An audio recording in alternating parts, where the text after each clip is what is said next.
Welcome into Sports Idiot Nation. Today we're going to find out a little bit more about the situation, the tragedy in Dallas, as Miles has some inside information.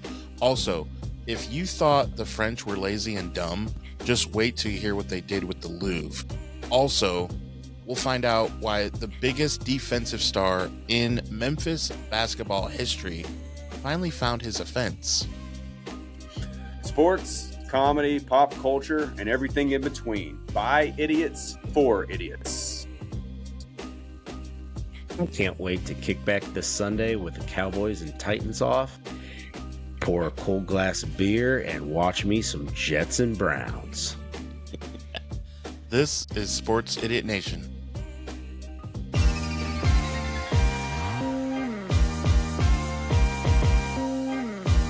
Sports, comedy, pop culture, and everything in between. Welcome back, sinners. This is Season 2 of Sports Idiot Nation. Welcome in. It is Friday, November 7th. We have a lot to get to, a lot of people getting arrested, people dying. It's a crazy world out there. I want to get into this thing with Dallas because Miles has a very, very interesting point. Miles behind enemy lines, and as well, we are joined by T.I., of course. And here's what I want to start off by saying. So, San Francisco 49ers, everyone thinks they play in San Francisco. They have not for a few years. They play in Santa Clara. That's like saying that the Detroit Tigers play if they played 45 minutes away. And so I didn't know this. And so I want to get your take, Miles. Tell us what's going on and why this is so bizarre with what happened and everything with the death. And we all know what happened supposedly, but shed some light on why this is so weird and tell us the surroundings of Dallas and all that. So, to start off with the weirdest part of it, the Dallas Cowboys have nothing to do with Dallas. They play their games in Arlington in Jerry World, which is geographically closer to Fort Worth than it is Dallas. So I always call them the Fort Worth Cowboys. And then all their team activities, their headquarters, their practices, their events are all at the Star in Frisco. Well, the Star is pretty much at the corner of the North Dallas Tollway, tollway that I take like 3 to 4 times a week. I live my life in Frisco. I live one town over, but we go to the stores. My church is in Frisco, where we go to the grocery store at HEB. Fantastic grocery store, mine's not. For all Texans that know about it, is in Frisco. That's where I do everything besides work and sleep, is Frisco. So hearing this immediately, I assumed that it was probably at the practice facility, and it was close, but this was at like 1:30 a.m. from what I understand from the initial report. So the NFL player that we've all understood now or come to learn his name is Marshawn Kneeland, who had played at Western Michigan, actually had a good buddy in high school. His brother plays for Western Michigan, but he started with the squad a year after he got drafted. So after he joined the team, he was an okay player. He got some playing time, but most notably, this past Monday night, being a defensive player, he got his first NFL touchdown after a blocked punt, and then he didn't block the punt, but he ran as fast as he could. It's kind of funny watching the video of him. He was booking, I'm gonna get a touchdown, and he falls on the ball, and it's Cowboys' first score of the night, and proceed to lose the Arizona Cardinals. But then was this Wednesday night into Thursday morning, the reports came out that he was speeding up North Dallas Tollway from closer to the downtown area, because as it goes, that goes like north central through the Metroplex, due north of Dallas, up through Richardson, then Addison, and then Plano, which is where he lived. A lot of players live in Plano or in Frisco. Plano back in the 80s, early 90s was like the place to be to raise a family in the up-and-coming area. That's a bit older now. There's still parts of Plano, especially Northwest Plano, that are absolutely beautiful. I spent a lot of time there as well, right off the same exact tollway. And then right north of that is Frisco, and probably just like a half mile north of the Plano-Frisco line is Warren Parkway, real close to the Star, real close to the headquarters of the Cowboys. And it was stated in the police report, it was a Frisco police report, that he had been, well, I guess I don't want to say speeding. It was probably speeding. We assume speeding, but it was a traffic violation that the state troopers were trying to pull him over for. He was probably going fast as hell. But what's really bizarre to me is that they're saying that they really couldn't like catch him. They say, well, due to public safety, we called it off. And I understand that, but I had the weird wording is really weird because Lost that track of, highway I saw. lost some yeah, lost track of. Lost Right. track That of is doesn't what. make sense. So a lot of things about this are really weird. And I'm curious to know more because how do you lose track of someone at 1 a.m. on North Dallas Tollway? Pretty straight, not very curvy, certainly not like Tennessee curvy or anything like that. Pretty damn straight, and it's in the middle of commerce, like all the way from the heart of downtown. It starts on the tollway starts on the very west side of downtown and goes all the way up through Prosper, the town north of Frisco, and the entire damn way is very well lit. So it's like, well, it's dark out, this, that, and the other bull crap. Like it is very well lit for the entire like 30 to 35 mile stretch. So to say that they lost track of is really weird unless he pulled off. But the fact that they said after the fact, they found his vehicle right on Warren Parkway, which is a main street through Frisco running northwest on the south end, is still in the middle. It's like the new downtown of Frisco and is very upscale, very, very nice area. When I go there, people like look at me like, oh, you're just driving a Palisade, you only have like a $60,000 SUV. Poor. So that gives perspective on how wealthy this is. Frisco is the wealthiest city in the United States above 100,000 people. Okay. So just kind of understand what we are. And then to hear that he had like left a note for his family, and then his girlfriend called in to dispatch 911 dispatch saying he's gonna end it all or similar words. Yeah. I just don't understand his overall state of mind. Like it says to me that he had issues for a while, and of course we're not going to know the whole story. I get the Cowboys aren't going to say, "Oh yeah, we got players that have issues." I get that, but to go from you're well enough to play Monday night, you're straight enough, at least in the moment, to be relevant that game. You score as a defensive player, at least on special teams. But then again, we're in the middle of the week. The Cowboys may or may not have a bye this week. I would think they're coming up their bye week. But in any case, you're in the middle of the season. So you're going to be very closely monitored with everything you do.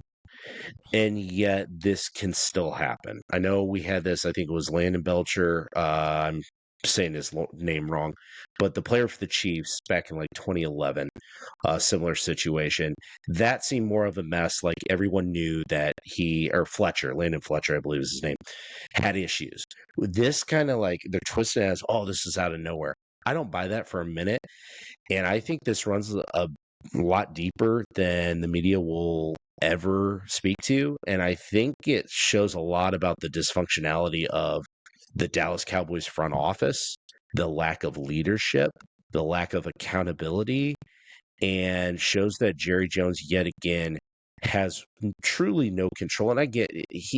He's not going to change a 24-year-old for doing what he's doing and all that, but to not at least get him the necessary help mid-season, like right in the middle of it, and not have more awareness around this entire situation, it's thrown up a lot of red flags for me.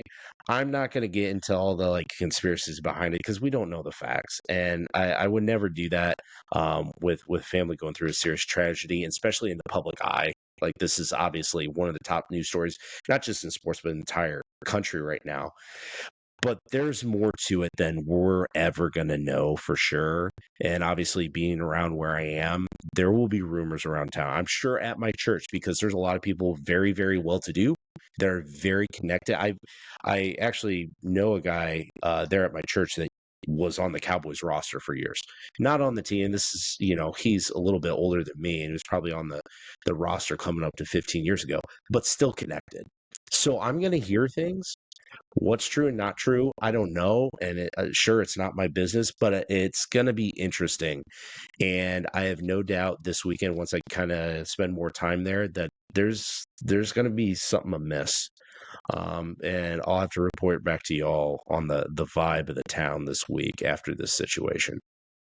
Yeah, Dallas is on their bye. So you wonder how many players were around the area, because on the bye, I feel like when I cover the Niners closely, I see clips of them going to their hometowns to do stuff and different things. They're not around the facility on their bye. And Dallas being on their bye right now makes you wonder, what was he doing around the facility, at that time? And one more thing I want to throw, he obviously was not going home because if it was by Warren Parkway, he was going past Plano. So he had left Plano and was heading north. So I don't know if he's trying to do something at the team facility, trying to get to someone, going to And at that hour, another location, going to a bar at 1:30 on a Wednesday night. That's it's so, yeah. it's weird. Or just the dude's out of his mind. He was driving anywhere and he was going to a place that he knew. I don't know, but it's weird. It's very weird, very tragic. Above all else, very tragic. There's a family, there's parents that are hurting, siblings that are hurting, girlfriend Yeah. that's hurting, a team, an organization that's hurting. But I think, again, by that front office, another stain for the Cowboys organization. The problem, TI, is when you have an organization that you don't trust in because of all of the stupid decisions that they make, and then this happens, it makes you think that, hey, that they're not doing what they're supposed to be doing at all levels. They can't draft right. They can't do this right. They can't even watch their own player right. I don't know if that's fair, but where you come out on that? Well, I mean, if you guys want me to show insight into about the lack of professionalism by a sports franchise, by all means, I am a prime candidate because I am a Tennessee Titans fan. But we have had a very similar situation happen with one Mr. Rob Baronis, who was cut from the team. Took it very hard. Right. A lot of people think that he just had an accident.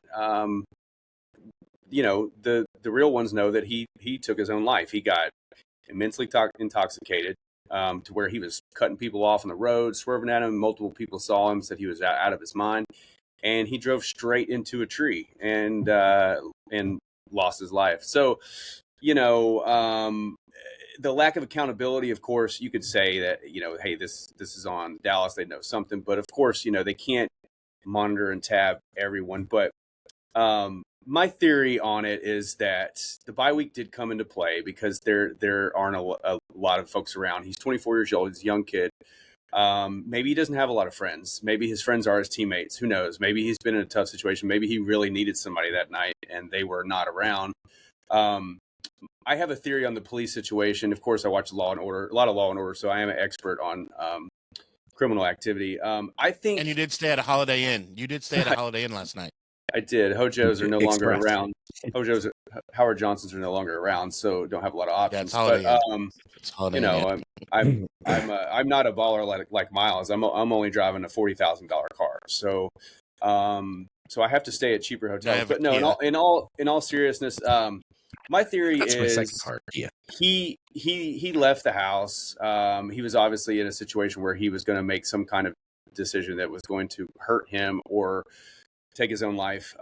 His girlfriend was aware of it. I think she alerted the police. I'm thinking what happened is that the police were looking for him to intervene. They stopped him, probably saw that he was in an insane state of mind. And my theory is the guy just took off, floored it. And they probably started to chase, decided to consider in his state of mind, like maybe that's not a good idea, and just let him go. And they planned on trying to catch up and figure it out. Little did they know that it was going to end like that. They said they lost him, and they said they Weird did because wording. The Dallas Cowboys Way to make yourself look incompetent. Yeah, the Dallas Cowboys are more powerful than the police. So that's another situation too. Is like they could say, hey, we need to really watch what you're putting out there until we know all the facts. So it's like Miles said, we'll never know all the facts, but I think there's a lot more to come out. It could be on the flip side. There could be something that was about to come out that he did or he got in trouble for. He's a young guy. Who knows? A lot of these young guys online are getting caught up in different things. I mean, look at Monte Teo. Look at these people who, Josh Giddey. Like, these guys get entrapped in these things. So who knows? We will never know. But it is sad. It's very sad for a 24-year-old man who from my understanding was one of the more professional players in the team, was well liked. A lot of players looked up to him, even though he was younger. Was in, I think, it was only his second season, I believe, second or third season. Yeah, second round pick. Second round, Yeah. second last So year. I don't know. It's a tragic situation. One, with it being a bye week, I think that definitely can come into play because, a lot of the young players say that, in the off season and, in the bye week, like usually the only friends they have are their teammates. They get together, play video games, get together, try to forget about football for a week. And obviously football was probably the only thing that was keeping him from forgetting how messed up his frame of mind was. And without football and with maybe they were like, hey, we're not, facility doors are shut this week, we're all taking it off. And maybe he just didn't have anywhere to go and to be by himself. And he just went down a crazy rabbit hole, man. I mean, anybody who's willing to take their own lives are not thinking intelligently anyway. Right. Who really knows? But it's definitely sad. It was very shocking this morning yesterday morning to read about. Miles was hitting us on the group chat, and I had just saw it. And I was making a post about it on our page. And it's like simultaneously we were all finding out about it about the same time, which is very impactful because not only just if us three are all finding out at the same time, then the rest of the football world and especially their teammates, and you're seeing players like Jeffrey Simmons and everybody making posts about it. So they're, whether they play for another team or not, there's still a football brotherhood, and everybody's hurting from it. And it makes you really, really want to be a better friend, be more close, be more honest, be more open, let people know, hey, if you need somebody, I'm always there. I tell people all the time, look, call me any hour of the night. Like I'm up till 2 a.m. any given night. Like I'm there.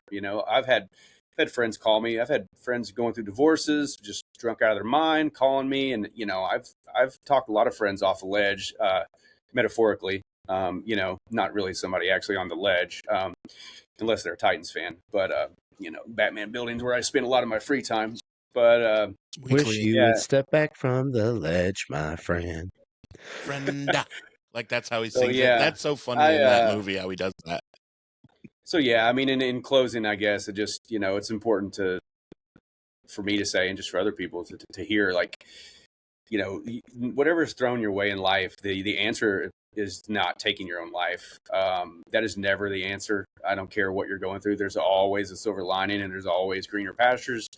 You just have to dig deep and find it. So thoughts and well wishes to his family and his girlfriend. And, I'm sure he has some siblings. I'm sure he had aspirations of being a father one day. There's just a lot of things that he will unfortunately never get to do. And it's sad. Yeah, absolutely. We was never going to see the Cowboys win a Super Bowl. We know that. So that was, not enough. But he already had that going for him. Guaranteed. Now, I do want to make one last point because I am notorious here for screwing up names. So the one for the Chiefs who would have seen them win multiple Super Bowls was Javon Belcher. So I had the last name correct at first, then I got it confused with London Fletcher. Javon Belcher was the player in 2011 for Kansas City. You belched that one pretty well. And that was at the facility too, right? Right in front of Romeo Cromwell. Yeah. He did it right in front of Cromwell. I can only imagine how that screwed him up. He wasn't a good coach before or after, so it didn't change that much of him.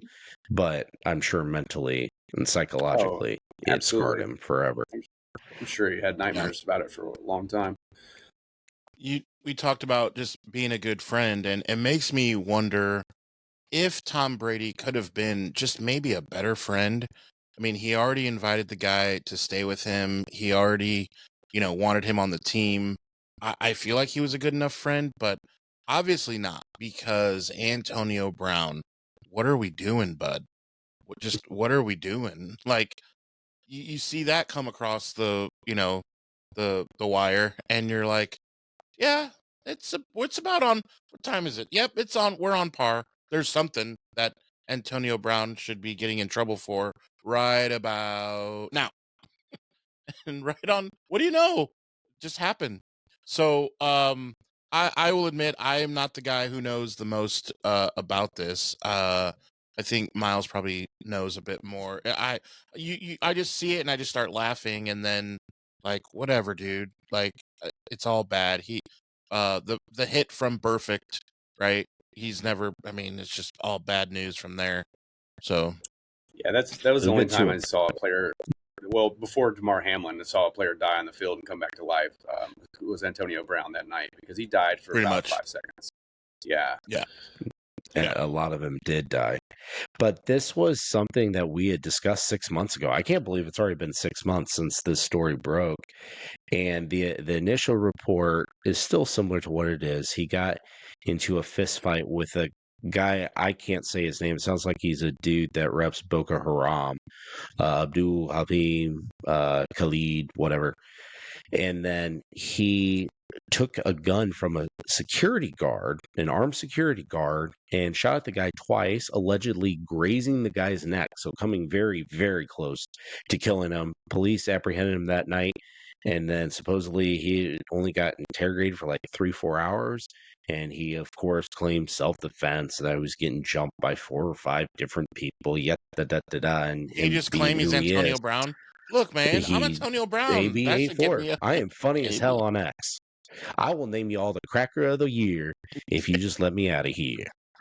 And then he finds his way over to Dubai because Dubai is lit, bruh.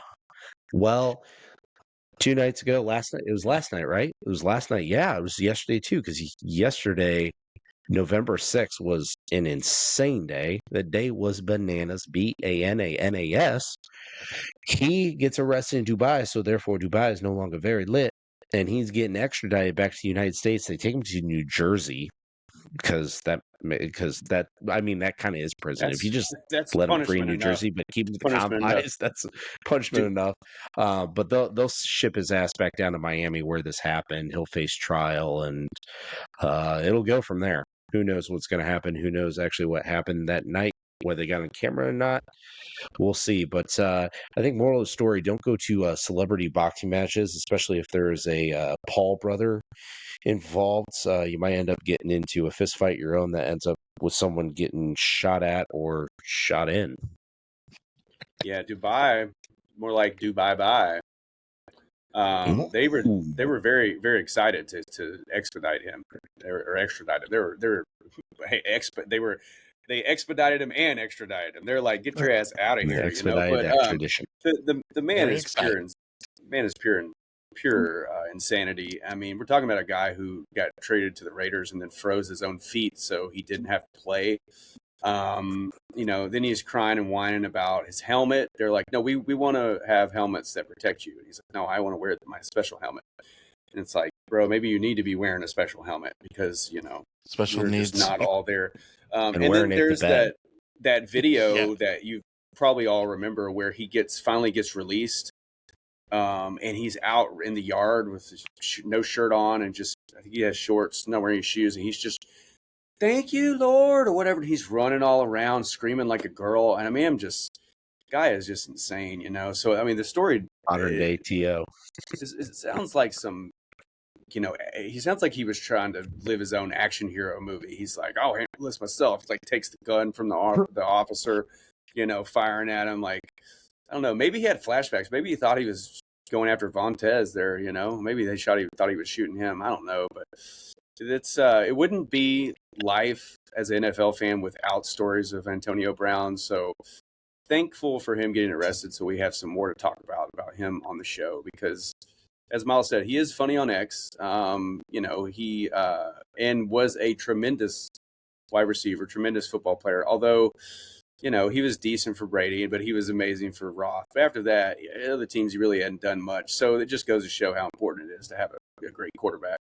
Because let's be real, Roethlisberger and Tom Brady are two of the best we've seen of the last 20 years. So, you know, be interested to see how this plays out. But I don't know. He's got a lot of money. You know, I assume he has a lot of money still. I don't know. We don't know. He might have blown through it. You know, Blowing hookers. Who knows? AB do what AB does. What? Not just any hookers. We know that was white woman with him. Oh yeah, he loves the white women. Yeah, Absolutely. we saw his ex. Yeah. Oh, remember? his And ex remember, account. he was putting out this rap song. Totally forgot about that. He was putting out rap albums and stuff, and they're all terrible. You know, I mean, He he should just collab with Kanye. Between no, Diddy, he Kanye, and AB, like we got next no, level he like should craziness. no, he should collab with Darren Waller, or as that commercial said, Oh God, NFL legend Darren Waller. You know, who he'd want to Oh, take right. his totally Like, ex-wife. what? who totally fumbled the bag with Casey Plum or whatever. You know, I know some Kelsey, of you. yeah. Yeah, Kelsey. I know her name. I can't remember the name of these elite football players, but Kelsey But Plum, I know her. You know her. She can throw a football up to the 18th row up there. That's her So we toxic know trait. that. Yeah, she's a 10, but she plays in the WNBA. That's her toxic trait. All right. So another toxic trait. We brought up the Cowboys. Obviously, the sad news continues for Dallas as the trade deadline. I want to get into this. Dallas, I get like, okay, trading and getting a player. Well, let's maybe start with the Jets. The Jets are doing something funny. Breaking news: the Jets are doing something silly and funny. But they trade to get more first round picks, but the players that they got earlier doing the same thing, now they're just doing it again. So when they got Sauce Gardner, that was getting a number one pick from hauling players from before. So what do they decide to do? Well, let's go ahead and hit the repeat button, and we'll then in 4 years they're gonna do it again. Like what is the plan with the Jets other than for us to make fun of them? I almost want them just to keep doing it for content, I mean, I have to take the flip side on this. I think the Jets are making smart moves. They own the next two drafts. They have like 3 first rounds, I think, in next year's draft. Yeah, they have, or like no, 10 probably. And they've got like two first rounders, I think, for the next draft, and then 2027 they've got 3 first rounders, and they'll get then good players like a Sauce Gardner type. But then what? What?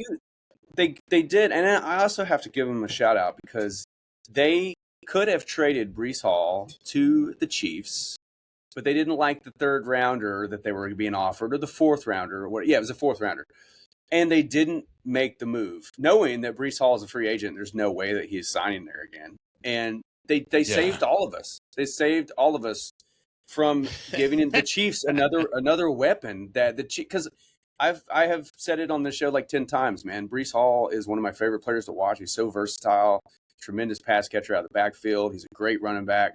He even is a great for his size. He's a great blocker. I mean, he's the total package for running back. And I would love to see him. Just imagine if he had a veteran quarterback that was a future Hall of Famer as his QB. Or like, if he could have maybe had like a Joe Flacco or Aaron Rodgers at some point, would have been great. Would have been great. Did you guys see the? But did you see the meme of the Jets versus Browns? Is the Temu game got moved to 4 a.m. like, because they play this week. Like, oh god, who is watching that? But not even their own fans are watching that. Pick. I think the Jets made some good moves, man, because I think that they know that they have to land a franchise quarterback. That one of the ways they might have to do that is they may be battling the Saints. Titans.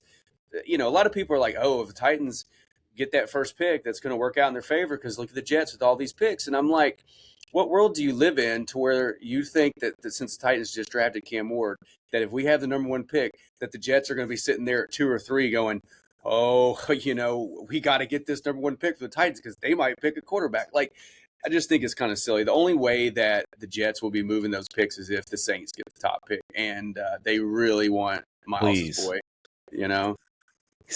Please, not New York. Yeah, Orleans, I know. Fine, not New York. No. So it's going to come down, but also on the flip side, we keep forgetting about how bad the Dolphins are as well. They only have 2 wins. Dolphins could very well. I don't forget. Just so you know. Well, in the media seems to forget because all they talk about is Saints, Jets, and the Titans. And it's like, well, the Dolphins are terrible. Tua is terrible. They're moving on for Tua. They're moving on from, McDaniel. It's inevitable. So they're going to be looking for a complete culture change, and that's going to start with a franchise quarterback. So the Jets may be trying to move picks as well with Tennessee. The Dolphins. So, like, Tennessee could, if they got the first pick, still move it to somebody like Miami. But the Jets aren't going to come calling to Tennessee to get that pick. So, I don't know. I kind of like what the Jets are doing. The Jets are doing what I wish the Titans were doing. But the problem is that the Titans have these ridiculous contracts. Nobody wants Ridley's contract. Nobody wants IR Snead's contract or his mom coming to defend him in the comment section. And then the other pettiness, I'm sure you guys saw this. I know Miles saw it, but apparently the Patriots came calling. They wanted Arden Key and Tony Pollard. And Miss Amy was like, nope, not trading those guys, not trading them to England, not helping them out. And it's like, okay, cool. Well, we could have got rid of two players that are doing nothing. Instead, we're going to lose them in free agency, and we're not going to sign any, and we're not going to get anything in return. So, another prime example of top-notch ownership there. Letting your Just heart doing it as a grudge. your heart get in the way there of business decisions. So of a coach that you fired. Yeah. So that's my thing.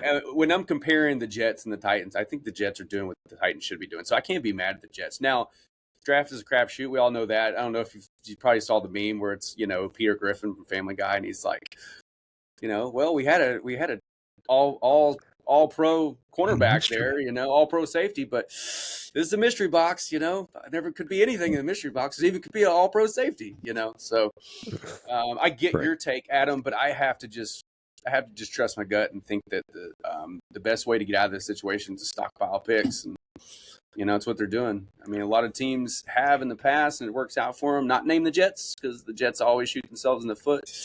Oh, man. That's going to be my point exactly. Bad pun there. Bad pun considering what just happened. But, hey, we are Sports Idiot Nation for a reason. Right. And the team that did it very well 30 years ago now was the Dallas Cowboys. But the Jets, what difference does it make? The Jets are going to blow it anyway. It doesn't matter who they draft. Doesn't matter their talent. They're going to ruin them. And sure, Sauce Gardner's in his first couple of years on the path to be a Hall of Famer. But guess what? A quarterback ain't going to win you a Super Bowl. That ain't how it's going to get done. So if we're talking making these trades as stockpile picks, you're still going to have your top 5 overall pick, and then you're going to have later first-round draft picks, all of the Colts and other squads like that. Who cares? Your quarterback's going to get ruined, and then your later picks, you want another all-pro DB, you want a first-team defensive end, you even want a Pro Bowl offensive lineman.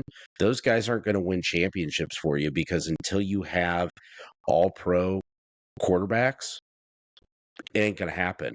And anyone that has the talent to do that, Sam Darnold, who is not elite, but he's good enough when he's got some weapons around him to be a solid quarterback that can get you into the postseason and give you a chance, you're going to shit down your leg and you're going to bust him up until he can get to a franchise that actually is going to take care of him and provide a system that he can flourish in. You're going to see ghosts. The Jets could really use a guy like Sam Darnold, man. Really could. Did you see that video of the dad? I was setting you up. Yeah. The dad breaking the news to his kids about Quinnen Williams and Sauce Gardner getting traded. They come home from school and he's like, "Hey kids, I got to tell you some news."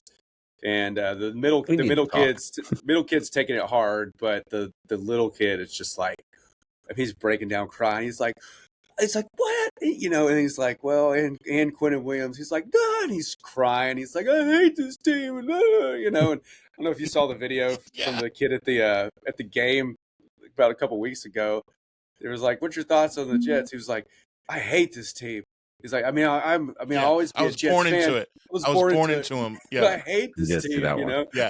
He's walking by and he comes back to give the interview. Yeah. Like, he's like, I don't want any part of this. And he's like, no, I'm going to come into this interview. I hate this Typical team. New Yorker. I love it. New I Yorker, love it. New Jersey move. At first, I he's want like no not part of interested. this. By the way. But by the way. Yeah. This Oh team yeah. sucks. And another thing, he comes back on camera like 8 times. Oh, and another thing, I'm still mad. I'm still mad that everyone forgot about Curtis This is going to Martin. be the last thing I say to you. The last thing I say to you. Yeah, And then on top of that, and in addition to it, yeah, Vinny Testaverde was here right now, I'd punch him in the face. You know. could you imagine had the Jets actually drafted Josh Allen in 2018 instead of Sam Darnold? No, Like, it what a would have different not worked universe. out. No, it wouldn't have No, I worked know out, I it feel wouldn't like. have, but I'm not about where the Jets would be with him.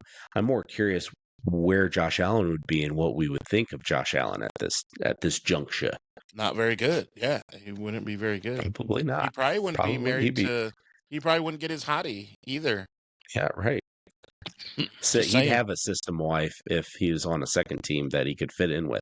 Call Sam Darnold. He would I have mean, found a system wife and settled down. He would and have saw just been ghosts. decent.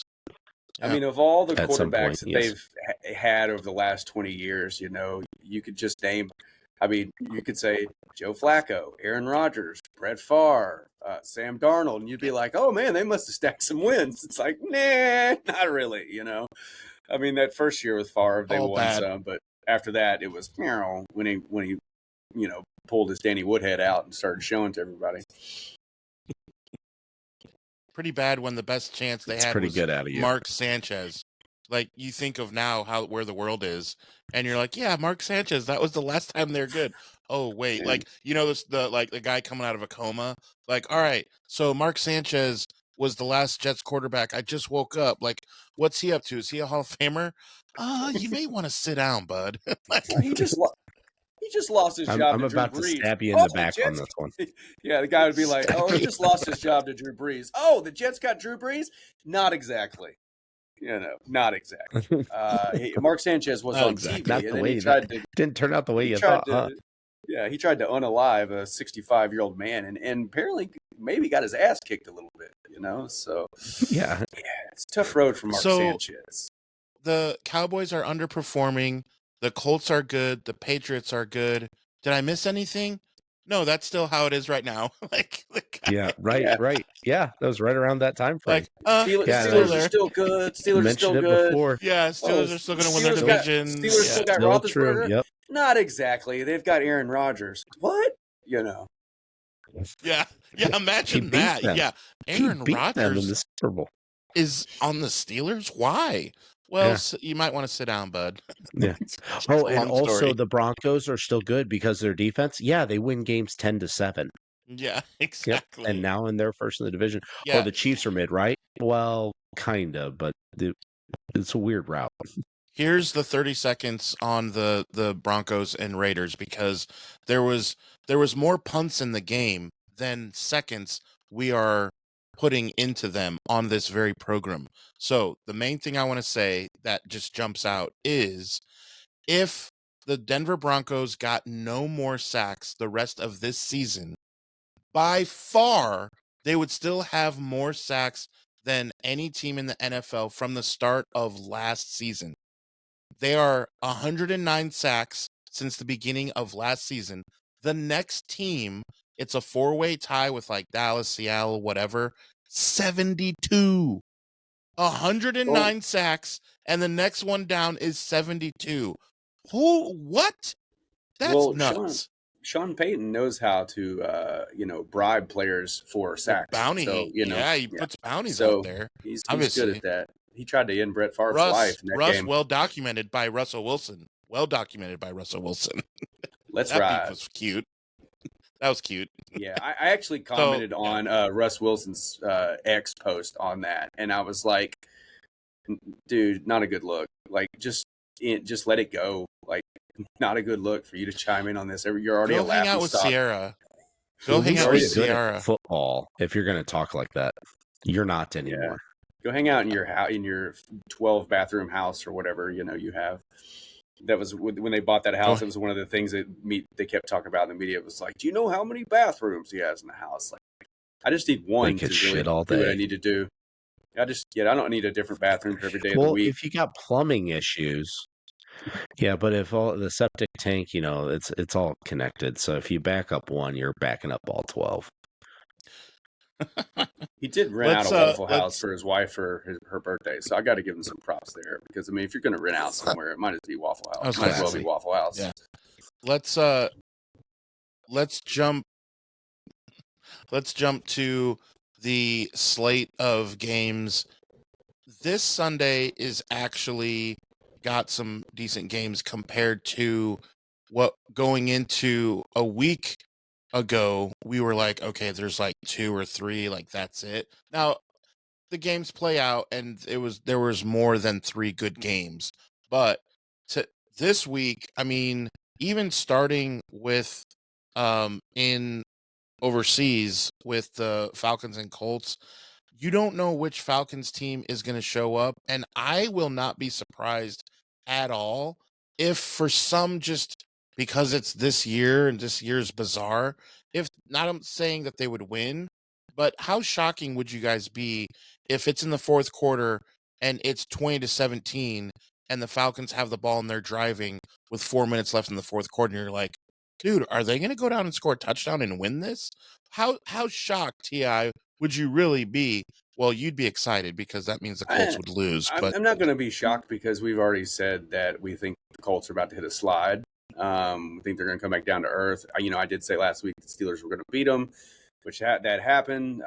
Do I believe in the Falcons? No. Do I believe in Bijan Robinson? Absolutely. He is a man amongst boys when he is on fire, and he has been on fire for most of the season. Asked me about my 8th overall. Penix has been serviceable, but he hasn't been impressive. So it all relies on him. I'm not saying that the Falcons have to have him have a perfect game to win, but he can't be out there making mistakes and to where he can't keep the defense honest. So if he's not, well, I take that back. I mean, geez, Drake London's been on fire too. So, it's not like that they're not putting up points and putting up yardage, but it really just depends on that. Because if they start stacking the box on Bijan and forcing Michael Penix to throw it and he is not connecting with any of his receivers, then that's going to be a disaster. But as long as he can keep the defense honest, I know there's going to be a lot of hype with Sauce Gardner and all, but let's be real. Usually when the player switches teams, it takes a couple games to really fall in the groove. So I don't see him making a huge impact. Now fast forward to next week's episode and I'll probably be eating my words after he gets like a pick 6 or something, but we'll play a reel of Sauce Gardner balling out. Yeah. 3 picks. Yeah, he'll have like 12 tackles, 2 picks, 1 pick 6, So I'm not gonna go out on a limb and say the Falcons are gonna I'm not gonna go out on a limb and say the Falcons are gonna win by any means, but it is one of those early games. It's from is it in Berlin? Is that where the game's at? It's in Germany? I can't remember where it's at, but I mean, it's not obviously not early for them over there, but it's going to be early for us. And whenever I watch those early games, 8:30, 8:30 a.m. for you guys. It just seems like the players. My struggle, one would say. Yeah, I don't know if it's a lot of jet lag for the players or what, but they just never seem up to par for those overseas games unless they're the Jacksonville Jaguars who stay there for 3 weeks. Right. So advantage Falcons on that. You never know. I wouldn't be shocked. I wouldn't be shocked to see them win, but I am not confident in the fact that they will win. But I would not be shocked at all. Right. Because I think the Colts are going to slide, man. I think they're going to lose 2 or 3 out of the next 5, and people are going to be like, "Oh, Daniel Jones is back." I mean, you guys saw that meme where he was just scanning the defense, scared out of his mind. And they were like, "Oh, Giants fans know that look all too well. It was a nice run, Colts."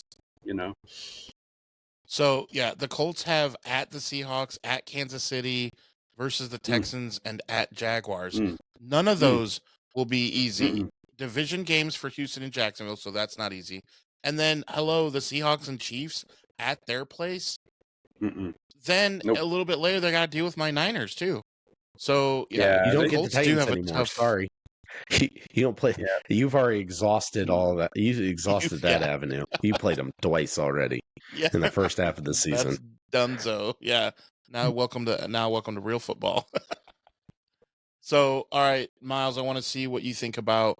We did not think this matchup would raise eyebrows, but definitely does for me. Bucks, Patriots. Oh, damn. I thought we were going to go with Jets Brownies there, but Bucks Patriots. I mean, it's the Brady Bowl. Hey, who you signed with there? And he's not calling the game because the game's on CBS. I looked it up. So Tom Brady has no chance of calling it. I did kind of see that. All right. We're stuck with Tony Homo. Jeez. Yeah, probably. Hello, friends. I do trust, I can't believe I'm saying these words. I do trust Baker Mayfield more. I do like Drake May. He's way better than I thought he was going to be. But again, Dude, he might be unreal. one of those one-hit wonders where he has a great season, and then once you get tape on him, he kind of levels out. I'm thinking that's going to be the trend next season, but we're in this season. We're in 2025. So the Patriots, man, I think they could not only make the playoffs, I think inevitably Buffalo will win that division. But the Patriots will get in and have a real shot to win a game in the postseason. But this Sunday, I do like what Tampa's doing. I think Tampa's on a serious mission, and I do believe the Bucks are very much a very real threat to make it to the bow this season. So I like what Tampa's got going. I think they keep it rolling. Baker Mayfield knows that my fantasy game with him, I need him right now, sitting second in the division. I lead my league in points, and in my main league, I'm 4-5, and I'm number 1 in scoring. Some BS. But Okay, Baker, makes step it sense. up, brother. You're going to pull through for us, and you're going to put the Patriots back where they belong. Mitting. They just mitting up there. Vrabel can flat out coach, man. I mean, what the hell? What the hell, Tennessee? It had to be a divorce because we couldn't completely ruin Vrabel. Vrabel would have, I think, left before it got this bad. Mm-hmm. But you just feel like crap about it because realize no, we were a 1 seed. Yeah, we flamed out in the postseason, but we were a 1 seed, and Still, we had like, other runs in the yeah. postseason to the AFC Championship game. Vrabel can coach; he's got it. But this Sunday, it belongs to Tampa. That's what I say Yeah, about Shanahan, to be honest, because, like, dude, all the love that, or all the hate that Shanahan gets, like, can't win this. Okay, in San Francisco, be honest, who are you getting to coach that team at that level and to be better than Shanahan? Like, what are we talking about? So Brian I'm right there with Callahan's you with available. Vrabel. Yeah, Brian yeah, and Callahan's there's a reason available. for it. I read a little tidbit that Mr. Baker is rumored to be signing a max contract extension, and he's going to become the highest paid quarterback in NFL history. So Tampa Bay is dangerous. all in on him. It is. It always is. Absolutely. But Tampa Bay is all in on him, and he's showing that it doesn't matter how many players get injured. He's showing it doesn't matter how many players get injured. He just keeps on cooking. So, I mean, until he falters, they're going to keep believing in him. They can't keep signing these little dinky deals. They got to give him something. So, obviously his agent's going to get his oven's still working. Maximize the Baker Bucks. Baker Bucks. Right. So a couple other matchups that are intriguing, Ravens Vikings, because if the Ravens are going to make their move, it has to be like 8 seconds ago. Like, come on, let's go. If they're going to gain ground. And the Vikings, it's also make it or break it, and they feel a lot better having supposedly their guy, JJ McCarthy. But I don't know. The game is at Minnesota. That's also why it's intriguing, because you give a little bit of an edge to Minnesota, but they're still giving 4.5 points. So Baltimore's still favored on the road. So I don't know, but Lamar, right? That's the X factor. He's back. Yeah. Lamar has what they were talking about in the game last night, because they were talking about Bo Nix, his consecutive touchdown streak. But I think Lamar has something like 25 or 26 straight games with at least one passing touchdown. Not bad for a guy they said didn't know how to pass the ball, So I think Lamar Jackson's a perfect example of the whole league having egg on their face, because everybody laughed. Oh, he's not going to this, not going to that. Instead, he goes to Baltimore. They build an offense tailor-made for him, and he just is setting all the new standards, new completion percentage, like everything. But, what I find interesting about the Ravens versus the Vikings is that, we have two purple teams. So it is the battle of the purple-headed warriors going on between those two squads. And whichever purple-headed warrior is the hardest when the time runs out is going to be the one who comes out on top. So no surprise that there are male cheerleaders involved in the all purple game. Purple nurple. All right, so purple let's drink. shift to the other good game that I'm interested in is Aaron Rodgers versus Justin Herbert. That's kind of like, okay, with the way that the Steelers just finding ways to win because they have Mike Tomlin, I guess. We've talked about this like ad nauseum, like, oh, here come the Steelers. Like, do we have to talk about them? All they do is keep winning, but it's annoying. But that I do find this very intriguing. Aaron Rodgers, 17 touchdowns, 5 picks. Herbert, my quarterback, I need him to do a Baker like Miles does. 18 touchdowns, 8 picks. Almost 2,400 yards for Justin Herbert already, by the way. So he's slanging it. But the game is the Sunday night game in LA. I think that has a chance to be one of the best games. I was going to normally say 49ers Rams, and that is intriguing. I get it, and not trying to just be a homer, but we're still so decimated that I don't know if it'll be that good of a game. But Chargers Steelers, I do think will be a good game. Ti, how do you're the Aaron Rodgers guy, so you're going for Steelers? Yeah, so I would say I'm not necessarily going for the Steelers. I don't really care who wins the game as long as it's a good game. Well, that's as your you pick, touched I on guess it. I would say. Well, as you touched on Mike Tomlin, they always find a way. They are literally the Jurassic Park of the NFL. Steelers find a way. They're always at one game over 500. It's a way for Mike Tomlin They have to a keep his job. T-Rex. Half of the fan base, I see him all the time in Steelers, comments and groups and stuff. They're, oh, it's time for us to move on from Tomlin, and I'm just like, well, if you're going to move on to him, why don't you send him down our way? Or because there's a lot of other teams that like to have him, whether he's one game or 2 games over 500. The guy has proven to win. He's proven he'll go above and beyond and try to trip players on the sidelines. I mean, he is a players coach. He's a Mike Vrabel players coach. They love him. So like I said last episode, that Justin Herbert is my pick, Mitty, for Offensive Player of the Year. He's putting up incredible numbers. Aaron Rodgers is 50 years old. He's out there still getting the job done. So I'm hoping for a good game. But yeah, I think if I'm going to pick, I'm going to keep running with Aaron Rodgers, man, because it's like the swan song. It's like when Brett Favre went to the Vikings. He was just, granted, he was putting up insane numbers that Aaron Rodgers is not doing right now, but it's still, he went to a team that was already kind of stacked, that had all the pieces the right way. They made a couple trades. The Steelers brought in DK Metcalf and all that, giving him weapons. They've got a good young running game going. Jalen Warren's having an exceptional season. I know that because I unfortunately have him on a team where I also have Christian McCaffrey and Derrick Henry, and I'm not able to start him a lot, and he keeps putting up lots of numbers on my bench. Crowded backfield. Yes, very crowded backfield.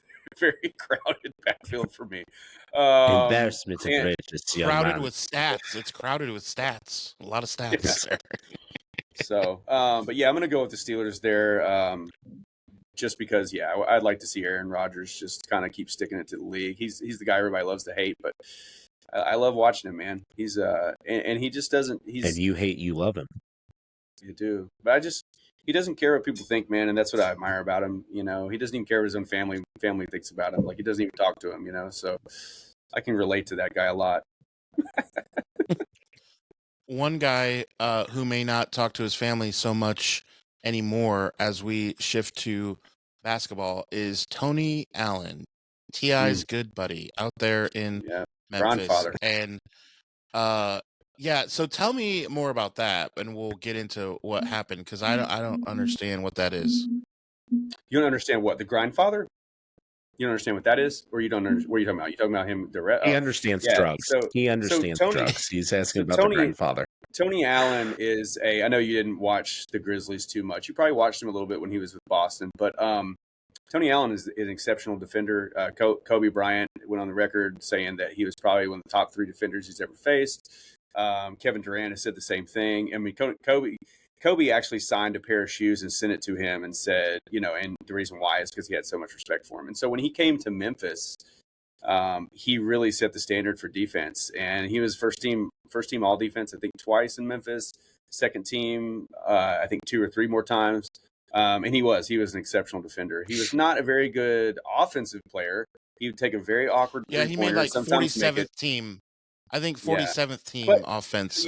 But you know what's so funny is one time I think he played at OK State. One time I was watching some highlights of him many years ago at OK State, and it was like he was Michael Jordan on that team. He's like crossing over and layups and all this stuff. And I'm like, well, where's that Tony Allen in the NBA? But he just, hung his hat on defense, and that was his specialty.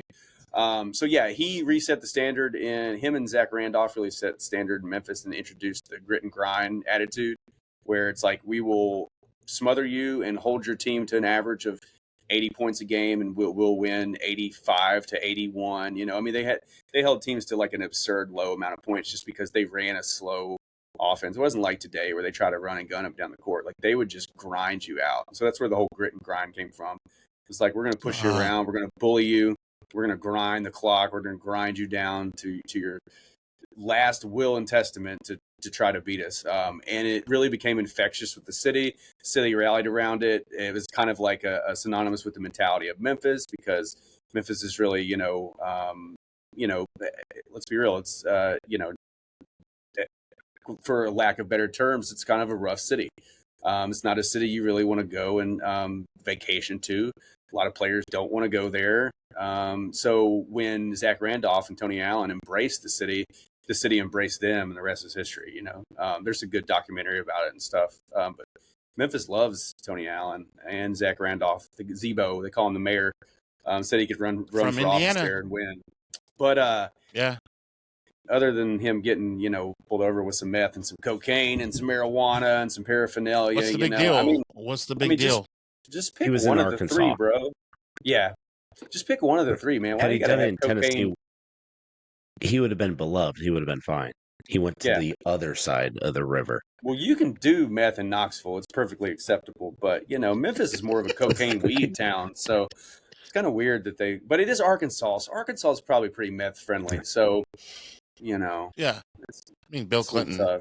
It was some confusion. Arkansas was one of the states where if you live with somebody, I think for 7 or 8 years, then you're automatically married. Technically married. Like, what is Law. that about? Yeah. Even though that's a federal law and it's in all 50 states, but yeah, Arkansas too. Okay. Hey, Arkansas is one of them, buddy. Listen, you. Arkansas, you might consider Arkansas a state. I don't really know if it's a true state. Yeah, that's the significance of it. Although not being a state, they still have common law like all other states, despite not being a state. That's what it is. Well, that makes it. Although slow and dangerous behind the wheel, they are still a state. They still can serve a purpose. Yeah, that's Arkansas, the second reference to Dumb and Dumber, I think.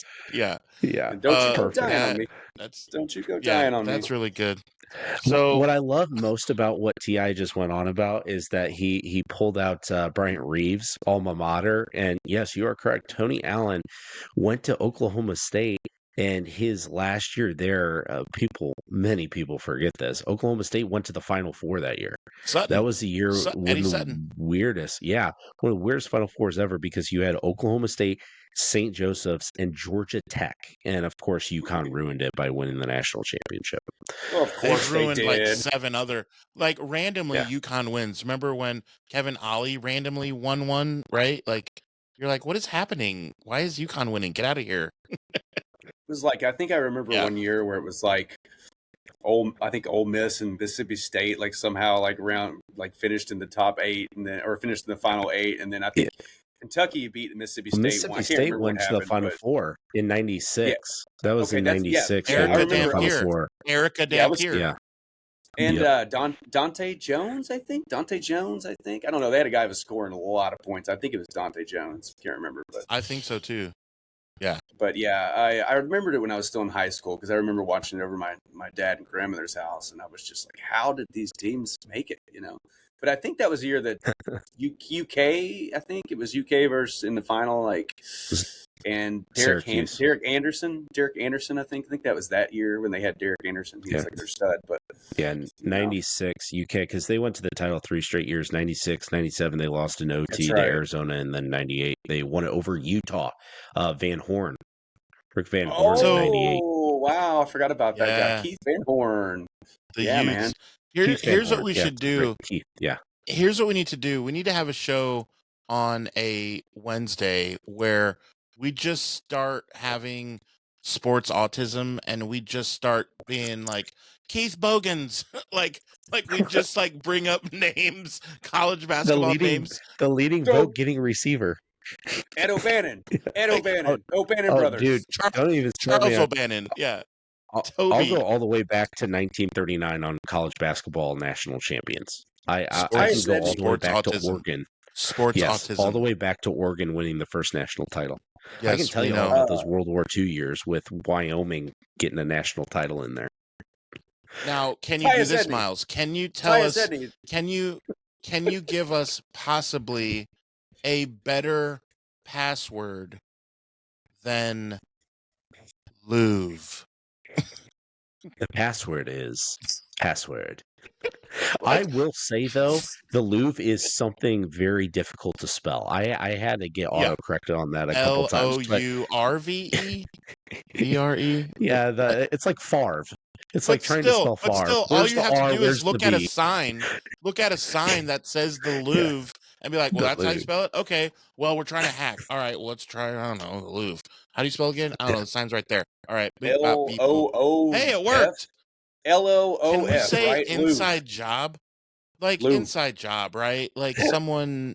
Everybody. What? I mean, everybody knows If that you the don't safest. know, Go ahead, if you Miles. don't know what we're talking about right now, where the hell have you been? Because we all saw a couple weeks ago that the heist of all heists at the Louvre, where a dude just put up a ladder to the second floor window and got in and stole millions of dollars worth. And then During the day. it came out yesterday that allegedly, it's just allegedly, an employee said that the security system password to the Louvre was Louvre, capital L for loser. Don't forget. Like what? I mean, I feel like the Louvre our should passwords just- are basic for our stuff at Sports Idiot Nation. Like our Gmail account, whatever, is like Sports Idiot 2024 when we started. Like that's it. Like Great I don't way know. to just tell Yeah, everyone that's what our passwords awesome, Adam. Yeah, way to 'cause go, all Adam. these Thanks. hackers really care about us. Thanks.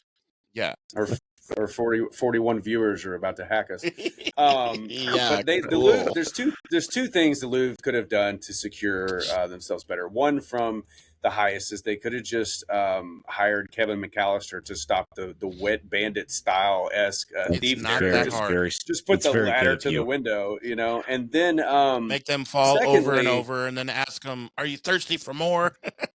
secondly, everybody knows that a safe password is boobs 42069. So, they really Ain't that just difficult. screwed that one up, Or like in Spaceballs, You're gonna need a character. You're gonna need a character in there though, so don't forget that. That's right. You got to have like a pound sign, because everybody, 42069 Yeah, there you go, pound. pound. Got to Yeah, go to Pound Town. Exclamation Got to point. go to Pound Exclamation Town. point is always Yeah. the move. But Exclamation. after That's boom literally what we is use in our exclamation point, password. 'cause There's an exclamation point.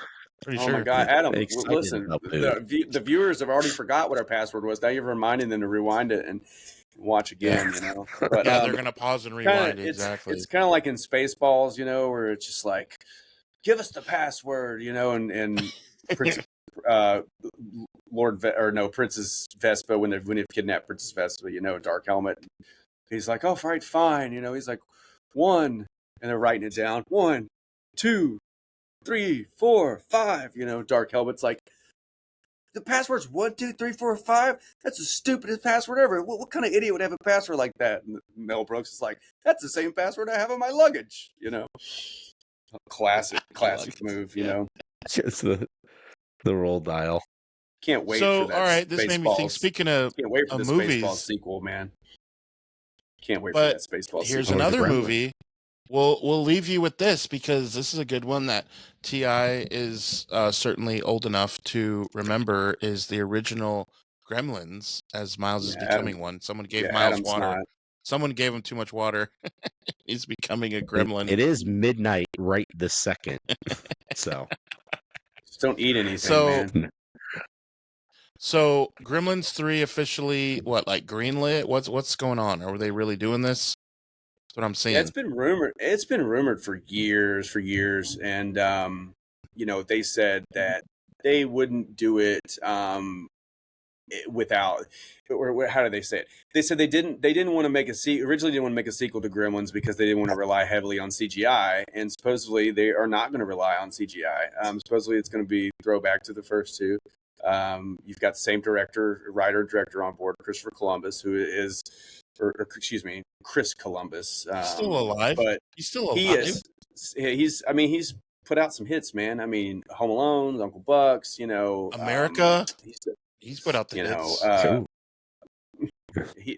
Yeah, you're right. Fountain of Youth. No, it's Ponce de Leon. But yeah. So I mean, that's the thing. I think it's just been like getting Spielberg and getting him on board, and probably having a good script.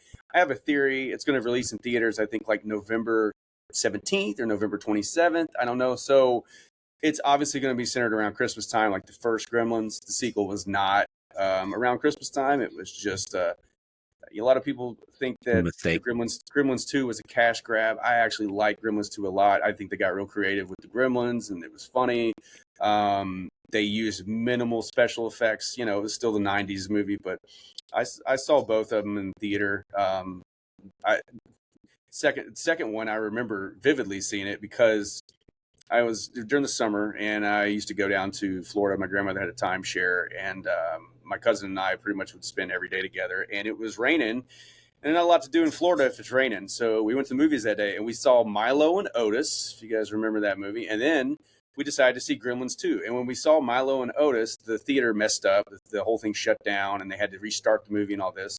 And so we went and saw Gremlins 2. For those of you viewers that may have not seen it, there's a scene where that happens in the movie, and one Hulk Hogan is in the crowd for some reason, and he gets up and he's like, "Oh, what's going on, brother?" And when it first happened, me and my cousin were like, "Oh my God, are you kidding me? This is happening to us twice in one day. The movie's messed up." And it's it's a little tongue in cheek thing. So I always remember that because we just thought it was so funny that they threw that in there, and randomly it was more just a quick cameo there to kind of get the Hulkster. Yeah, I can't believe you just gave that spoiler.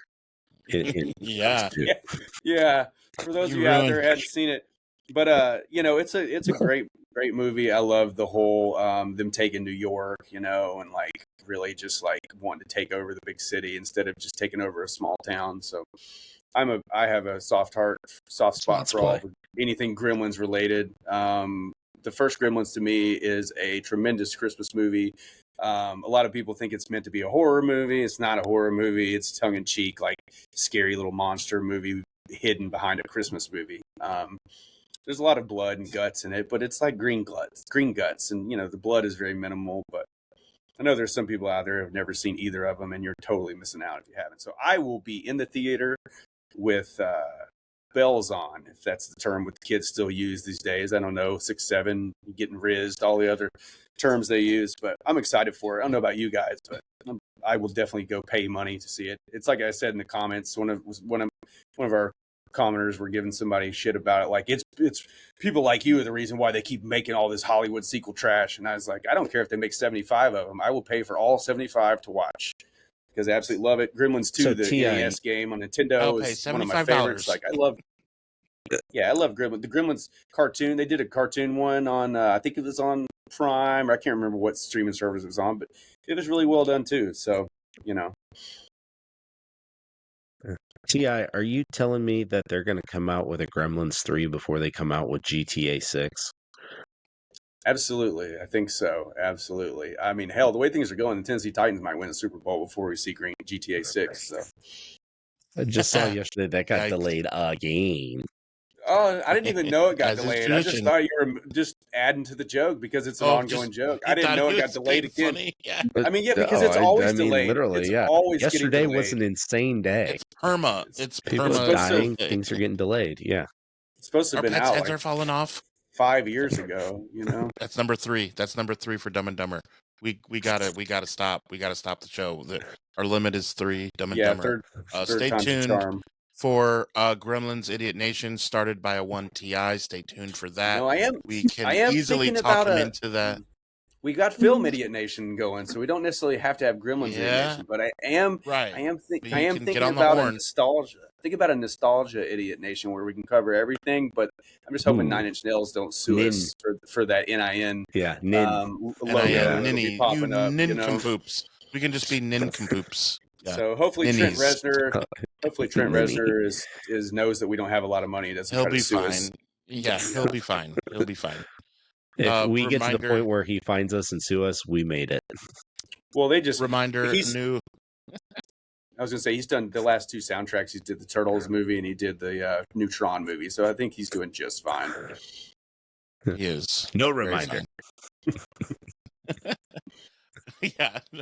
Put it out, I Adam. try- Come on, as I- Adam As Larry's. I tried Come to. on, Adam Larry's. I'm Give us- trying. Give it.